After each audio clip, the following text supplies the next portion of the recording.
আসন্ন প্রথম দফার বিধানসভা নির্বাচনকে সামনে রেখে চলছে মনোনয়ন পর্ব। সেই আবহে লক্ষ্মীবারের রায়গঞ্জে দেখা গেল মনোনয়ন দাখিলের হিড়িক। পূর্ব ঘোষিত সূচি মেনে বৃহস্পতিবার রায়গঞ্জ মহকুমার বিভিন্ন বিধানসভা কেন্দ্রের তৃণমূল প্রার্থীরা মনোনয়ন দাখিল করলেন কর্ণজোড়ায় অবস্থিত জেলা প্রশাসনিক ভবনে। এদিন রায়গঞ্জ বিধানসভা কেন্দ্রের তৃণমূল প্রার্থী কৃষ্ণ কল্যাণী তার মনোনয়ন যাত্রা শুরু করেন দেবীনগর কালীবাড়ি থেকে। প্রথমেই ঐতিহ্যবাহী দেবীনগর কালীবাড়িতে পুজো দিয়ে মায়ের আশীর্বাদ নিয়ে যাত্রা শুরু করেন তিনি। হুটখোলা গাড়িতে জনসংযোগ করতে করতে এগিয়ে চলে কৃষ্ণ কল্যাণীর মনোনয়ন যাত্রা। তার সাথে গাড়িতে উপস্থিত ছিলেন উত্তর দিনাজপুর জেলা তৃণমূলের মুখপাত্র সন্দীপ বিশ্বাস, জেলা তৃণমূলের সহকারী সভাপতি অরিন্দম সরকার সহ বিভিন্ন স্তরের তৃণমূল নেতৃত্ব। এই শোভাযাত্রা দেখার জন্য রাস্তার দুধারে প্রচুর মানুষ জমা হয়েছিলেন। প্রত্যেকের অভিবাদন গ্রহণ করেন তৃণমূল প্রার্থী। বিভিন্ন বাদ্য স্লোগানে মুখরিত হয়ে উঠেছিল এই শোভাযাত্রা।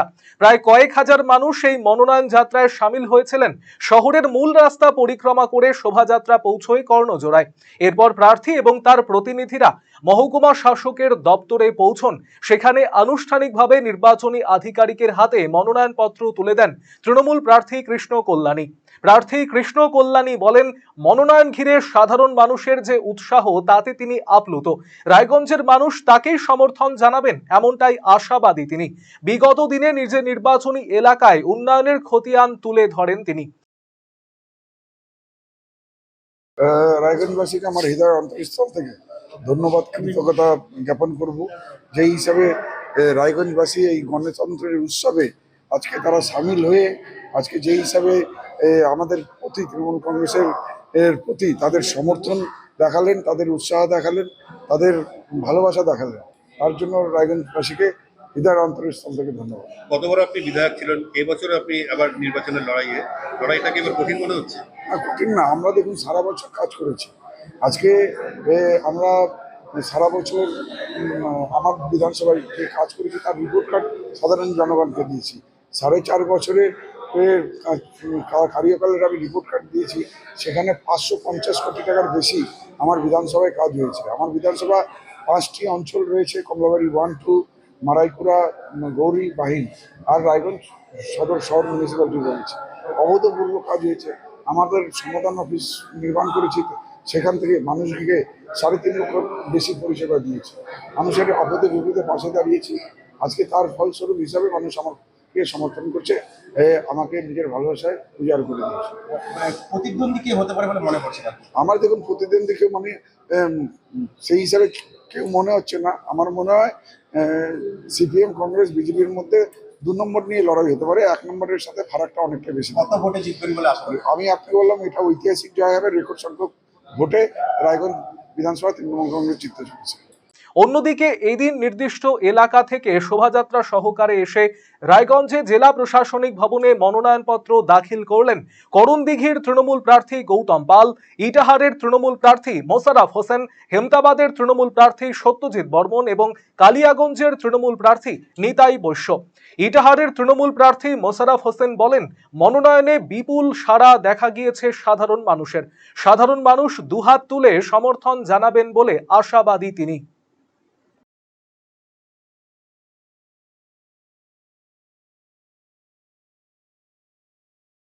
নমিনেশনে আমরা আজকে দলমত নির্বিশেষে সব শ্রেণীর মানুষ সবাই আজকে যেভাবে নমিনেশনের স্বতঃস্ফূর্ত সারা, আমি অভিভূত, আপ্লুত। আমি সকলেরই দোয়া, আশীর্বাদ, প্রত্যাশা কামনা করছি। আমি দোয়া, আশীর্বাদ প্রত্যাশী।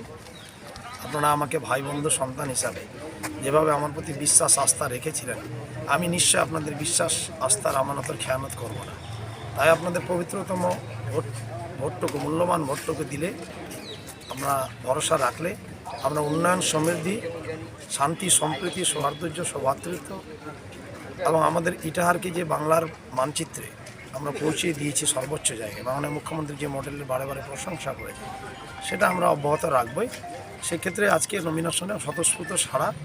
এটা শুধু নমিনেশন না, এটা একটা আমাদের উন্নয়ন, শান্তি, সম্প্রীতির নমিনেশন, সর্বধর্ম সমন্বয়তার নমিনেশন, গরিব অসহায়ের মানুষের নমিনেশন।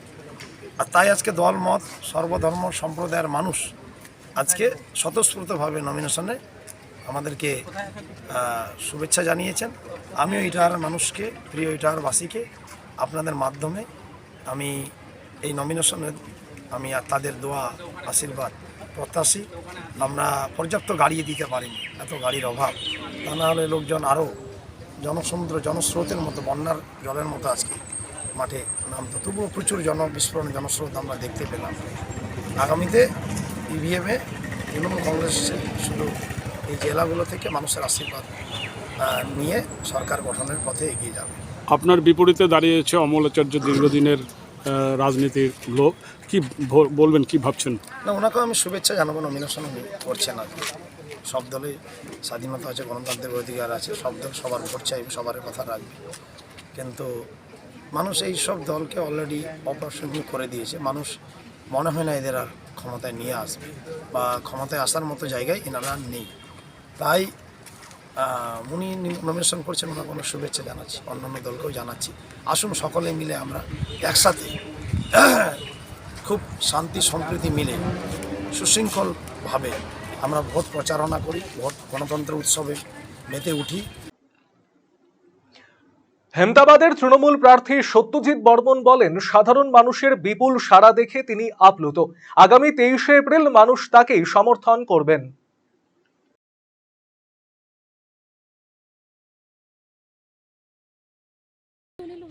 আজকে বাংলার মুখ্যমন্ত্রী মমতা বন্দ্যোপাধ্যায় এবং আমাদের দলের নেতা, আমাদের যুবরাজ অভিষেক বন্দ্যোপাধ্যায়ের নির্দেশে এবং হেমতাবাদ মানুষের আশীর্বাদে আজকে আমি নমিনেশন ফাইল করলাম। আজকে আমার খুব ভালো লাগছে এবং মানুষ যে আমাকে দুহাত তুলে আশীর্বাদ করবে, আমি নমিনেশনে আসার সময় পরিষ্কার বুঝে গেছি যে মানুষ যেভাবে আমাকে দুহাত তুলে আশীর্বাদ করছেন। এই 23শে এপ্রিল যে বিধানসভা নির্বাচন, এই বিধানসভা নির্বাচনে মমতা বন্দ্যোপাধ্যায় আবার চতুর্থবারের জন্য মুখ্যমন্ত্রী হবেন, হেমতাবাদে সত্যজিৎ বর্মন আবার দ্বিতীয়বারের জন্য এমএলএ হবেন। প্রধান প্রতিপক্ষ কাকে মনে করছেন? আমার এখানে প্রতিপক্ষ বলে কেউ নেই। এখানে বিজেপি একটা সম্প্রদায়ের মানুষকে যেভাবে প্রায় হাত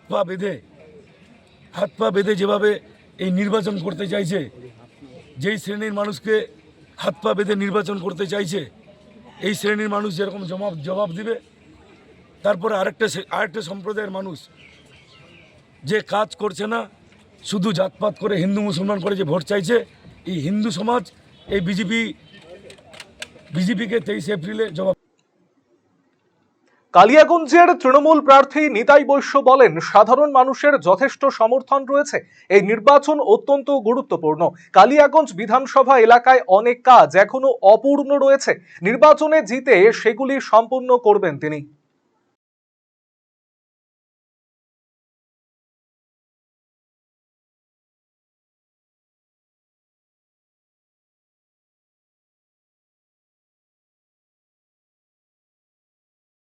অনেকগুলো কাজ কালিয়াগঞ্জ অপূর্ণ রয়েছে, বিশেষ করে কালিয়াগঞ্জ বিধানসভাতে।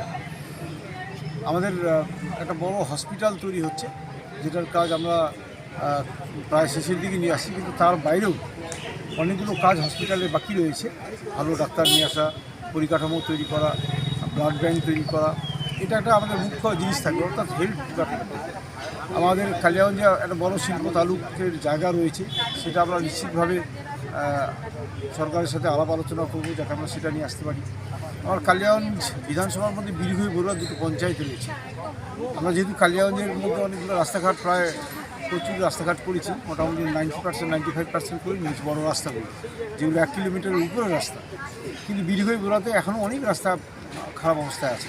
তো নোডালি ফোকাস থাকবে যে কালিয়াগঞ্জ বিধানসভার অন্তর্গত রায়গঞ্জ ব্লকের অধীনে বিরঘই এবং বড়ুয়া দুটো পঞ্চায়েতকে আলাদাভাবে যোগাযোগ ব্যবস্থা।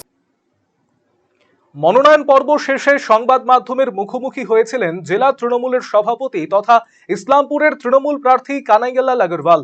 তিনি বলেন, এবারের নির্বাচনে উত্তর দিনাজপুরের 9টি বিধানসভা কেন্দ্রেই ঘাসফুল ফুটবে। এখন বর্তমানে যে কনভেনর আছে নিতাই বৈশ্য, ওকে প্রার্থী করেছি আমরা এবার 9টার মধ্যে 9টাই আমরা বিধানসভা সিট জিতবো উত্তর দিনাজপুরে। এবার তো চতুর্মুখী লড়াইটা অন্যরকম। সাংগঠনিক স্তরে যদি কথা আমাকে বলতে বলেন, তাহলে তৃণমূল কংগ্রেস ছাড়া অন্য কারো সংগঠন নেই। বাদ বাকি দুমুখী, ত্রিমুখী, চতুর্মুখী যেটাই আমরা বলি না কেন, সেটা মোটামুটি হাওয়ায় আছে। আপনারাও সব জায়গায় ঘুরে বেড়ান আপনাদের চ্যানেলের জন্য। দেখুন, সংগঠন বলতে তৃণমূল কংগ্রেস ছাড়া অন্য কোনো দলের কোনো সংগঠন বুথ স্তরে নেই। শৈলী আর সাশ্রয়ের মেলবন্ধন এখন আপনার হাতের মুঠোয়। নিজের লুককে আরো আকর্ষণীয় করতে চান? চলে আসুন শ্রীনিস কালেকশনে। এখানে পাচ্ছেন মাত্র 250 টাকা থেকে 10,000 টাকার মধ্যে চমৎকার সব শাড়ি। রয়েছে স্পেশাল বেনারসির কালেকশনও। কুর্তিতে রয়েছে 150 টাকা থেকে 3,000 টাকার বিশাল range. Nighty, one piece gown, কট সেট, টপস, জিন্স এবং লেগিংস সহ বাচ্চাদের জন্য সব ধরনের ট্রেন্ডি ড্রেস পাবেন এখানে। উন্নত মানের বেডশিট ও রেডিমেড এবং ডিজাইনার ব্লাউজ রয়েছে আপনার মনের মতো। সেরা কোয়ালিটি আর লেটেস্ট ডিজাইনের জন্য তাই আজই চলে আসুন শ্রীনিস কালেকশনে। শ্রীনিস কালেকশন, চণ্ডীতলা মা কালী বাসনালয়ের উল্টো দিকের গলিতে, রায়গঞ্জ, উত্তর দিনাজপুর। আমাদের নতুন সাজে নতুন রূপে কিন্তু শ্রীনিস কালেকশন শুরু হচ্ছে, নতুনভাবে শ্রীনিস কালেকশন শুরু হচ্ছে। তো আমাদের কাছে আপনারা মহিলাদের যাবতীয় ধরনের জিনিস কিন্তু পাবেন, সাথে বেডশিট পাবেন, ব্লাউজ পাবেন, সমস্ত রকম কালেকশন, সাথে বাচ্চাদেরও স্টক কিন্তু আপনারা পেয়ে যাবেন।